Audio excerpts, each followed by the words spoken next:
జగదేవ్ గారు, ఆ నలుగురు వైసీపీ నేతలకు చంద్రబాబు గారు భారీ షాక్ ఇచ్చారని, ఆ నలుగురు వైసీపీ నేతలు టీడీపీలో జాయిన్ అవుదాం అనుకుంటే ఎట్టి పరిస్థితుల్లోనూ మిమ్మల్ని టీడీపీలో జాయిన్ చేసుకోను అంటూ చంద్రబాబు గారు కరాఖండిగా తేల్చి చెప్పారంటూ కూడా ఒక వార్త ఇప్పుడు సోషల్ మీడియాలో చక్కర్లు కొడుతూ ఉంది. ఏంటి నిజంగానే ఆ నలుగురు టీడీపీలో జాయిన్ అవుదాం అనుకున్నారా? దానికి చంద్రబాబు గారు నో చెప్పారా? అసలు ఆ నలుగురు ఎవరు అంటే ఏం చెప్తారు? ఆ నలుగురు ఎవరు అని అంటే ఖచ్చితంగా మన ఇప్పుడు పేర్లు రివీల్ చేయకూడదేమో, బట్ చూచాయిగా చెప్తాను. ఎట్లా అంటే టీడీపీ జెండా మీద, టీడీపీ గుర్తు మీద, సైకిల్ గుర్తు మీద గెలిచిన వాళ్ళు ఆ పార్టీలో కొనసాగాలి. కానీ ఇప్పుడు బెల్లం మునిచెట్టు చేమలు చేరుతున్నట్టుగా సర్వసాధారణం అయిపోయింది. ఏ పార్టీ గుర్తు మీద గెలుస్తున్నారో, ఏ పార్టీ బీఫార్మసీ మీద గెలుస్తున్నారో ఆ పార్టీలో కొనసాగాలి వాస్తవానికైతే.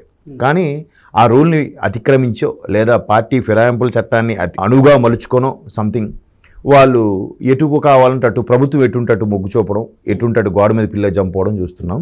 పర్టికులర్గా ఈ టీడీపీ సైకిల్ గుర్తు మీద, ఈ బీఫార్మసీ మీద గెలిచిన వాళ్ళు అధికార పక్షం వైపు మొగ్గు చూపుతూ వాళ్ళతో సాన్నిహిత్యంగా ఉంటూ వాళ్ళు టికెట్ ఇస్తారని ఆశించి తీరా చివరి లాస్ట్కి వచ్చేసరికి, అంటే ఇంకొక నెల రోజులు ఎలక్షన్స్ ఉన్నాయనే నేపథ్యంలో ఆ అధికార పక్షం అనేది ఓడిపోబోతుంది, అధికార పక్షానికి సరిగ్గా వ్యతిరేకత ఎక్కువ అవుతుంది, టీడీపీ జనసేన కూటమికే అన్నిటికీ అనుకూలంగా అనుకుంటున్న నేపథ్యంలో మరల వచ్చే అభ్యర్థులు ఉన్నారు కొంతమంది.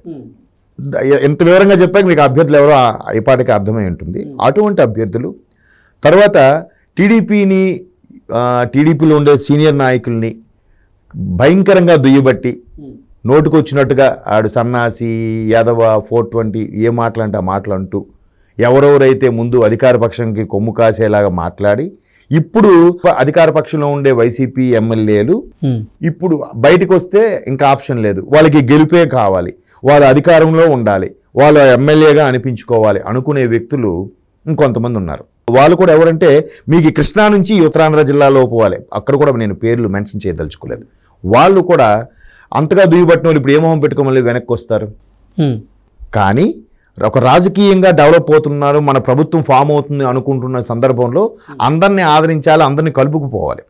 కలుపుకుపోయేటప్పుడు ఇట్లా నువ్వు పలానా రోజు నాకు ఇలా అన్నావు, నన్ను ఇలా దుయ్యబట్టావు, నన్ను ఇలా విమర్శించావు, నన్ను నోటుకొచ్చినట్టుగా మాట్లాడావు అనే సందర్భం తేకుండా, అదే మరి రాజకీయం అంటే విమర్శించకుండా లేదు మళ్ళీ మాకు ఆల్రెడీ జనసేన కూటమితో సమన్వయ కమిటీలు అన్నీ పనిచేస్తున్నాయి, ఇప్పటికే ఈ సీట్ల సర్దుబాటుతోనే మేము కొంచెం తలకిందులుగా తపస్సు చేస్తూ ఎట్లాగైనా ఈ మంత్ ఎండింగ్ కల్లా అన్ని 175 స్థానాలు కూడా అభ్యర్థుల్ని డిక్లేర్ చేయాలని తలంపులో ఉన్నాము. ఆల్రెడీ కొన్ని కంపల్సరీగా ఇవ్వాల్సిన జనసేనకు కూడా కేటాయించాము. ఇంకా మిగతా వాటికి కూడా మీలాంటి వ్యక్తులు వచ్చి పోటీ వస్తే అప్పుడు వాళ్ళకి మొండి చేయి చూపించాల్సి వస్తుంది, మళ్ళీ నిరాశవాదులు ఎక్కువ అవుతారు, రెబల్స్ ఎక్కువ అవుతారు, అందుకని మీరు వద్దు, మేము ఇవ్వలేము అన్నట్టుగా మర్యాదపూర్వకంగా చెప్తున్నారు. సో ఒకటి ఆ పార్టీలో ఉండి మొగ్గు చూపుతూ మళ్ళీ వెనక్కి వస్తున్న వాళ్ళకి, రెండోది వైసీపీలో పూర్తి స్థాయిలో ఎవరైతే విరుచుకుపడ్డారో వాళ్ళకి. అందుకే చంద్రబాబు నాయుడు గారు ముందే చెప్పారు, పరోక్షంగా కుటుంబం నుంచి ఒక్కరికే ఇవ్వబోతున్నాం అన్నట్టు కూడా చెప్పారు. దాని అర్థం ఏంటంటే ఇవన్నీ రాబోయే రోజుల్లో టీడీపీ జనసేన కూటమి మేనియా బాగా గాలి వీయబోతుంది కాబట్టి ఇటువైపు ఎలాగో ఎన్నికల ముందు ఒక్కొక్కరుగా ఇప్పటికే ఒక 20 మంది డజన్కి పైగా ఆల్రెడీ దానికి రాజీనామా చేశారు. కొంతమంది బాహాటంగానే జనసేనలో చేరారు, కొంతమంది బాహాటంగానే టీడీపీకి సపోర్ట్గా మాట్లాడుతున్నారు, కొంతమంది రాజీనామా చేసినా కూడా సైలెంట్గా ఉన్నారు. సరే మాకు టికెట్ వస్తే అనౌన్స్ చేద్దాం, టికెట్ ఇస్తారని మాట ఇస్తే అనౌన్స్ చేద్దాం, లేదంటే కాముగా ఉండిపోదా అనే ఉద్దేశంలో ఇంకొంతమంది ఉన్నారు.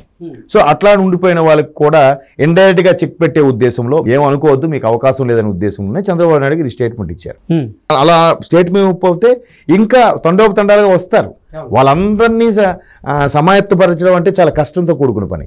ఇప్పుడు దీనికి సంబంధించి ఇంటికి ఒకలే అంటే మీలాంటి ఒక మిత్రుడే ప్రశ్న వేశాడంటే, ఇప్పుడు శ్రీకాకుళం జిల్లా తీసుకోండి, ఒకే కుటుంబం నుంచి అచ్చెన్నాయుడు గారు అలాగే రామ్మోహన్ నాయుడు గారు ఉన్నారు. అచ్చెన్నాయుడు గారు ఇక్కడ ఎమ్మెల్యేగాను, రామ్మోహన్ నాయుడు గారు శ్రీకాకుళం ఎంపీ స్థానంగాను పోటీ చేస్తాం, మరి అక్కడ ఒకే కుటుంబం కదా అన్నది. బట్ కొన్ని స్థానాలకి పర్టికులర్ కొన్ని స్థానాలకి తప్పదు.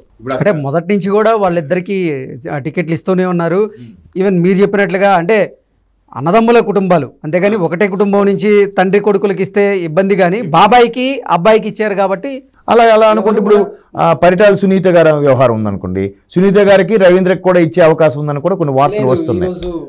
ముందుగా క్లారిటీ తర్వాత వస్తాయి. ప్రస్తుతానికైతే అట్లా చాలా ఉన్నాయి. ఇప్పుడు మరి అలా అనుకుంటే నా చంద్రబాబు నాయుడు గారు, లోకేష్ గారు మరి అధినేత కుటుంబంలోనే ఇద్దరు ఉన్నారు కదా. అంటే అక్కడ కొన్ని కీలక విషయాల్లో, కీలకమైన పదవుల్లో, కీలకమైన లేదు ఇవి కంపల్సరిగా మనమే గెలిచి తీరాలనుకునే నియోజకవర్గాల నేపథ్యంలో అక్కడ ఉంటాయి. అక్కడ చిన్న అమెండ్మెంట్ అనేది ఉంటుంది. సో అట్లాంటివి చెక్ పెట్టే ఉద్దేశం కాదు. ఇక్కడ ఎవరైతే రెబల్స్గా ఉండి మళ్ళీ వెనక్కి వచ్చేవాళ్ళు ఉన్నారో, ఎవరైతే ఓడిపోతామని తెలిసి ఇక్కడికి వస్తున్నారో చివరి క్షణంలో ముందుగా ఇప్పుడు రఘురామకృష్ణరాజు గారు ఉన్నారు, ఆయన ముందు నుంచి కూడా ఫైట్ చేశారు ప్రభుత్వం మీద. ఫైట్ చేసి ముందు నుంచి కూడా బయటకు వచ్చేసి అయితే టీడీపీ కానీ జనసేన కూటమితో వెళ్ళే ఉద్దేశంలో ఉన్నారు. కాబట్టి అటువంటి వాళ్ళని నిరభ్యంతరంగా ఆదరించవచ్చు, చేరదీయచ్చు.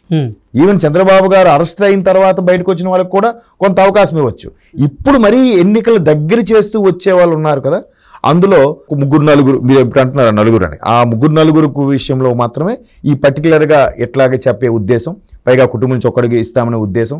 ఇంకోటి ఏంటంటే వాళ్ళకి వచ్చిన ముందు ఇక్కడ పార్టీ వాళ్ళు కొంతమంది ఫీల్ అవుతారు, మీ మీద అంత ఒకప్పుడు అంత భారీగా విమర్శించి అంతగా దుయ్యబట్టిన వాళ్ళు ఇప్పుడు ఏం మొహం పెట్టుకొని మళ్ళీ ఇక్కడికి వస్తున్నారు, మీరు ఎందుకు రెడ్ కార్పెట్ పరిచి పిలుస్తున్నారని ఇక్కడ ఆల్రెడీ ఉన్న వాళ్ళు ఫీల్ అవుతారుగా. కొంతమంది కార్యకర్తలు కూడా సూటిగా ప్రశ్నించేస్తున్నారండి, మన గురించి ఇంత దారుణంగా మాట్లాడిన వాళ్ళు మళ్ళీ మీరు ఇప్పుడు వస్తానంటే రెడ్ కార్పెట్ ఎలా పరుస్తున్నారు మీరు అని. కోర్స్ వాళ్ళు గెలుపు కుర్రాలే కావచ్చు, కానీ ఇక్కడ మనోభావాలు దెబ్బతిన్నాక అటువంటి వాళ్ళకి అవకాశం ఇస్తే ఉన్న వాళ్ళకి కూడా మరికొద్ది రెబల్స్గా మారే అవకాశం ఉంటుంది. కాబట్టి ఆ నలుగురికి చెక్ పెడతారు ఎవ్వరు. ఓకే, అంటే ఇంకేంటి చంద్రబాబు గారు ఆ నలుగురికి రెడ్ కార్డ్ చూపించినట్టేనా?